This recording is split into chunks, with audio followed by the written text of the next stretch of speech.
தண்ணிசாமி வரப்போறாருல்ல, இனிமே நம்ம ஊர்ல தண்ணி பஞ்சமே வராது. அவர் தான் நிறைய பணம் கேட்பாராமல்ல. அதுல என்னையா தப்பு? அவர் கை காட்டின இடத்துல கிணறு பண்ணா தண்ணி பெருக்கெடுத்து ஓடுதாமே. அதோ தண்ணிசாமி வந்துட்டாரே.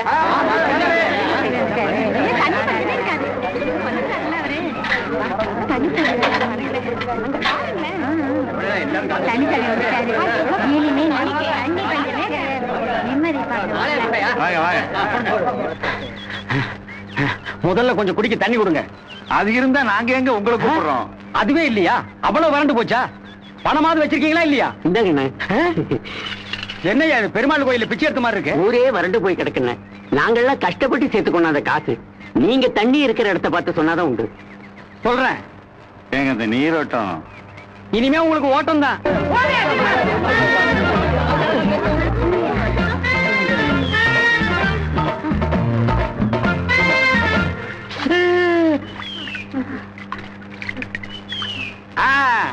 இந்த இடத்துலதான் நீரோட்டம் இருக்கு. இங்க தோண்டுங்க, தண்ணி ரொம்ப வரும்.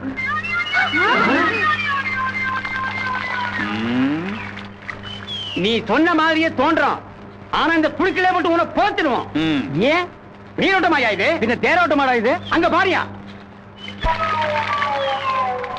ஏயா தண்ணி காமிக்கிறேன்னு சொல்லி ஒரு ஊருக்கே தண்ணி காமிச்சியா? காசு போனா போது. புள்ள குட்டியோட எங்களை 10 மைல் ஓட விட்டியே. இது உனக்கே நல்லா இருக்கா? நல்லா இல்லதாமா. அது ஏன் மிஸ்டேக் இல்லைங்கம்மா. இந்த நீரோட்டம் காட்டுற குச்சி இல்லைங்க, அது தப்பா போச்சுங்க. வேற குச்சி வாங்கிட்டு வந்து அப்புறம் நம்ம ஓடலாம் வாங்க. குச்சியெல்லாம் ஓடிட்டு வாங்க. இனிமே குச்சியை கையில தொடவே கூடாது. முத்துவேலு, முத்துவேலு. என்ன விஜயா? அப்பா கிட்ட சட்டத்துக்கு கொடுத்தியாமே? ஆமா. அப்பா அளவு நோட்டு எங்கே வச்சுட்டாரு. அவருக்கு வேற உடம்பு சரியில்லையா? நான் தான் அவனுக்கு சட்டை தைக்கணும். அதான் அளவு எடுத்துட்டு போலான்னு வந்தேன். அளவு எடுத்துக்குவா? எடுத்துக்க. எவடி அவன் அளவு எடுக்கிறவா? இந்த ஊர் குமரிகளை பத்தி தான் நான் நல்லா அளந்து வச்சிருக்கேனே. பையன் வாட்ட சாட்டமா செக்கச்சவேன்னு இருந்தா போதுமே, வந்துருவீங்களே அளவு எடுக்கிறதுக்குன்னு. இதுக்கு தாண்டி என் பேரனை வெளியிலேயே விடாம வீட்டுக்குள்ளேயே பொத்தி பொத்தி வச்சிருக்கேன். நீ சும்மா இருடா. இந்த வயசுல உன் கண்ணுக்கு பாக்குற குட்டிகள் எல்லாம் ரதி மாதிரி தான் தெரியும். மாட்டிக்கிட்டதுக்கு அப்புறம் தான் அவனுக்கு என்ன பாடுபடுத்துவானுங்கிறது தெரியும். படி படி, முதல்ல போடி இங்க இருந்து. போறேன் அத்தா போறேன். ஆனா முதல்ல ஒண்ணு தெரிஞ்சுக்க. என்னத்த? எனக்கும் மெத்த கடைக்கார பையனுக்கும் அடுத்த வாரம் கல்யாணம். வசதி இல்லாத எனக்கு கல்யாணத்துக்கு நகை வாங்கி கொடுத்ததே முத்துவேலுதான். அது தெரியுமா உனக்கு? உனக்கு கல்யாணமா? நெசமாவா? ஆமா. இது பாராட்டா. 2 சின்ன வயசு ஆணும் பொண்ணும் பார்த்து பழகிறதே கெட்டு போறதுக்குன்னு நினைக்கிறீங்க பாருங்க. உங்க மாதிரி பெரிய வயசுக்காரங்க மனசுதான் கெட்டு நாரி போய் கிடக்கு. முத்துவேலு நானும் எப்போ அண்ணன் தங்கச்சியா தான் பழகிட்டு இருக்கோம். உன் பேரை பார்க்க வேண்டாம் சொல்லி நான் போயிடுறேன். அதுக்காக எங்க பழக்கத்தை மட்டும் அசிங்கப்படுத்தி பேசுறதாத்தா? என் கண்ணு, நான் சொன்னதெல்லாம் மனசுல வச்சுக்காத கண்ணு. இவங்க அப்ப இப்படித்தான் முன்ன பின்ன யோசனை பண்ணாம ஒரு தகராறு பிடிச்ச குடும்பத்து பொண்ணு மேல ஆசை வச்சு கல்யாணமும் பண்ணிக்கிட்டான். கடைசியில என்ன ஆச்சு? சமயம் பார்த்துக்கிட்டே இருந்து இவங்க அம்மா குடும்பத்தை சேர்ந்தவனுங்க இவங்க அப்புறம் வெட்டி கொன்னே போட்டானுங்க. இவங்க ஆத்தாலும் 1.5 வயசு பிள்ளைய விட்டுட்டு தூக்கு மாட்டிக்கிட்டு செத்து போயிட்டா. என் மகனை பறி கொடுத்த மாதிரி என் பேரனையும் வாரி கொடுத்துட்டு போக நான் தயாரா இல்லடி. அதுக்காகத்தான் நானா பார்த்து நல்ல குடும்பமானு சோதிச்சு ஒரு தடவைக்கு 400 தடவை யோசிச்சு இவனுக்கு ஒரு கல்யாணத்தை பண்ணி வைக்கணும்னு பாத்துக்கிட்டு இருக்கேன். அதுக்குள்ளேயும் இவன் எந்த பொண்ணு வலையிலயாவது சிக்கிட கூடாதுங்கிறதுக்காக தாண்டி நான் அவனை இப்படி கண்ணு கருத்துமா பாத்துக்கிட்டு இருக்கேன். சரியாத்தா, எங்க அப்பா வந்து அளவெடுத்து பண்ணா வரேன். அப்பதா பாரு, நான் சொல்றது கேளு. நான் ஒண்ணு எங்க அப்பா மாதிரி எவன் அழகிலையும் மயங்கிற மாட்டேன். நீ பார்த்து இதாண்டா பொண்ணு கட்டுறா தாலியன்னு சொல்லி நான் கட்டிட்டு போறேன். நீ தயவு செஞ்சு உன் ஜெயில் வாழ்க்கையில இருந்து ரிலீஸ் பண்ணு. பாரு, இந்த மாதிரி தோட்டத்துக்கு போய் விவசாயம் பார்க்காம வீட்லயே உட்காந்து தோசை சுட்டுக்கிட்டு இருந்தேன்னா நீயே ஆசைப்பட்டாலும் ஊர்ல ஒரு நாய் எனக்கு பொண்ணு கொடுக்காரு. அப்ப நான் தான் தெருத்துருவா நாய் மாதிரி அலையணும். என்னமோ முத்துவேலு, நீ இவ்வளவு தூரம் சொல்றேங்கிறதுக்காக தான் நான் உன்னை வெளியில விடணும். பார்த்து நடந்துக்கப்பா. என்ன அப்பதான் நீ பேசுறது? காலையில வீட்டு விட்டு வெளியில போனா ராத்திரி வரும்போது ஒரு பொண்ணை நான் கூட்டிட்டு வந்துருவேனா? நம்ப மாட்டேங்கிறியா? மேல எனக்கு நம்பிக்கை இருக்குடா. இந்த காலத்து குட்டிகளை நம்ப முடியலையே. போயிட்டு வரேன். பாரு, முதன்முறையா நான் வீட்டை வெட்டி வெளியே செல்கிறேன். என் நெற்றிகளை வெட்டி பொட்டுட்டு விடை கொடுங்கள் என் தந்தையின் தாயே. நான் பொட்டுன்றது இருக்கட்டும், நீ எவனத்திலேயாவது பொட்டை இட்டாம வந்து சேரு போ. நம்ப மாட்டேங்கிறேன்.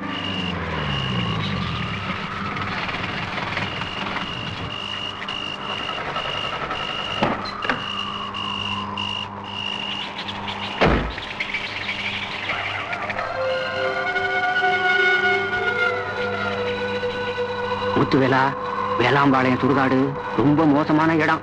என்ன நடந்தாலும் வண்டியை நிறுத்தாத.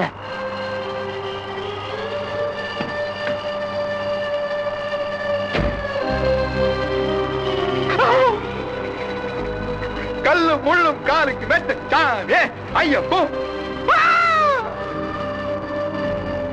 என்னங்க சொல்லுங்க. எனக்கு ஒரு உதவி செய்யறீங்களா? தெரியுங்க, ரத்தம் தானே உங்களுக்கு வேணும், நீங்களே கடிச்சு எடுத்துங்க. அது இல்லைங்க, என்ன பக்கத்து ஊர்ல இறக்கி விட்டுடுறீங்களா? கரெக்டுங்க, அங்கதாங்க நல்லா ரத்தம் கிடைக்கும். எப்படிங்க இந்த ராத்திரியில் நீங்க தனியா? உங்களுக்கு பயமா இல்லையா? ஏற்கனவே செத்து போனவ எதை பார்த்து பயப்படணும்? ஐயோ. ஆமா, இது பூச்சி மருந்துல? ஆமாங்க, ஒரு துளி நாக்குல பட்டாலும் கூட உடனே செத்து போயிருவோம். நீங்க விவசாயம் செய்யறவரா? இன்னைக்கு வரைக்கும் அப்படித்தான். நாளைக்கு அநேகமா நானும் உங்களோட சேர்ந்துட்டு ரோட்ல போற வண்டியை நிறுத்துவேன்னு நினைக்கிறேன். உங்க தோட்டத்துல எனக்கு ஒரு வேலை போட்டு தர முடியுமா? ராத்திரி ஷிப்டா பகல் ஷிப்டா? நாள் முழுக்க வேணாலும் வேலை செய்யறேன். ஆனா நீங்க சாப்பாடும் பாதுகாப்பும் கொடுத்தா போதும். வெக்கத்தை விட்டு சொல்றேன், நான் சாப்பிட்டு 4 நாள் ஆச்சு. அதுக்கு பக்கத்து ஊர் தாங்க கரெக்ட். அங்கதாங்க நல்ல ரத்தம் கிடைக்கும். அந்த ஊருக்கு பேரு நல்ல ரத்தம் பாளையம்.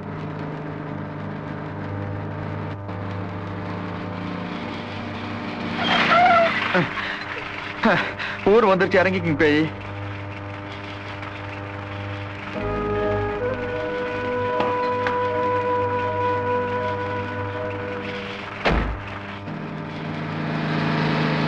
ஆத்தா, ஒரு வழியா தப்பிச்சிட்ட.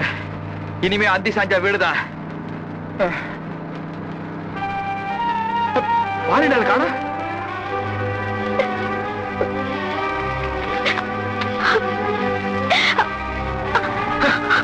சந்தேகப்பட சரியா போச்சு. காலம் தோல்வியா? வீடு எங்க சொல்ல, நாடா கொண்டு போய் விட்டு போறேன். தங்கறதுக்கு வீடும் சாப்பிட சாப்பாடு இருந்தா நானும் சாப்பிடும் நினைப்பேன். ஐயோ, அழாதமா. உனக்கு வீடு சோறு அவ்வளவுதானே? நான் ஏற்பாடு பண்றேன். ஆனா நான் சொல்ற மாதிரி நீ கேட்கணும். வா வா. மகமாயி, வீட்டுக்குள்ளேயே வச்சிருந்தவன வெளியில விட்ட உடனே வெறி பிடிச்சவன் மாதிரி சுத்திக்கிட்டே இருக்கான் போல இருக்கு. இவ்வளவு நேரம் ஆகி ஆளை காணுமே. எந்த வம்ப விலைக்கு வாங்கிட்டு வர போறானோ? முத்து, முத்து, எப்பா என்னப்பா இப்படி பேய் அரைஞ்ச மாதிரி வந்திருக்கிற? கரெக்டாத்தா, அது எப்படி உனக்கு முதல்லயே தெரிஞ்சது? ஐயோ முத்துவேலு, என்னப்பா சொல்ற? நான் தோட்டத்துல வேலையை முடிச்சுட்டு வேளாமலை சுடுகாட்டு வழியா வண்டி எடுத்துட்டு வந்துட்டு இருந்தா, அப்ப திடீர்னு அப்படின்னு ஒரு சத்தம். டக்குனு வண்டி நின்று போச்சு. அதுக்கப்புறம் என்ன ஸ்டார்ட் பண்ணாலும் வண்டி ஸ்டார்ட் ஆகலாட்டா. ஐயோ ஐயோ, அந்த இடத்துல மோகினி பிசாசு நடமாட்டம் ரொம்ப இருக்குமே. கரெக்டாத்தா, நீ முதல்ல சொன்னப்பெல்லாம் நான் நம்பவே இல்லை. நேர்ல பார்த்ததுக்கு அப்புறம் தான். என்னது? நடுக்க மாட்டா, நடுங்கிட்டேன். அப்போ நீ பேய நேர்லயே பாத்தியா?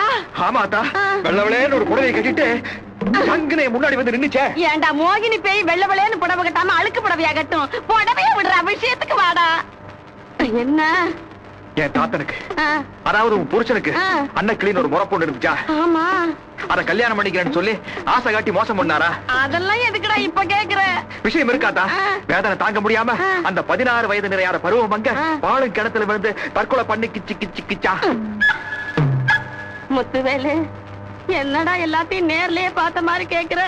நான் சொல்லாத்தா, வேளாம்பாளை சுடுகாட்டுல என்ன பார்த்து அன்னக்கிளி சொன்ன கதை. அடி பாவி அன்னக்கிளி, உன் கூட செத்தவங்க எத்தனையோ பேர் இருக்கும்போது நீ கதை சொல்றதுக்கு என் பேரன் தானா கிடைச்சான்? எந்திரி, அவளை நான் ஒரு கை பாத்துறேன். அன்னக்கிளியாவது வெட்டுக்கிளியாவது விபூதி எடுத்து நான் அடிக்கிற அடியில வெள்ளச்சிலையெல்லாம் கிழிச்சுக்கிட்டு ஓடிட வேண்டாம். முத்துவேலு, என்னடா விளக்கெல்லாம் அணைஞ்சு போச்சு? கையோட வேலையாத்தான் இருக்குன்னு நினைக்கிறேன். ஐயா ஐயா, அன்னக்கிளியா? இப்ப என்னடா பண்றது?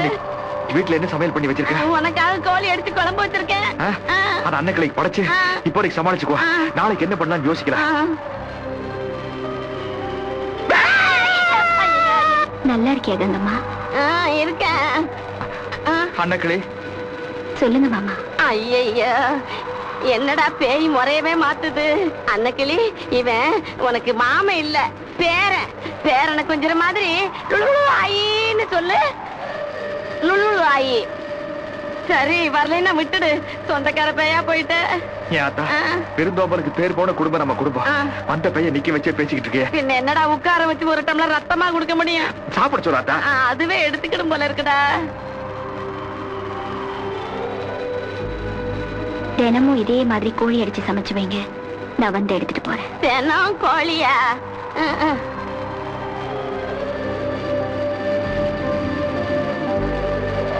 என்னடா இவ தினம் கோழி அடிச்சு குழம்பு வைக்க சொல்லிட்டு போறா.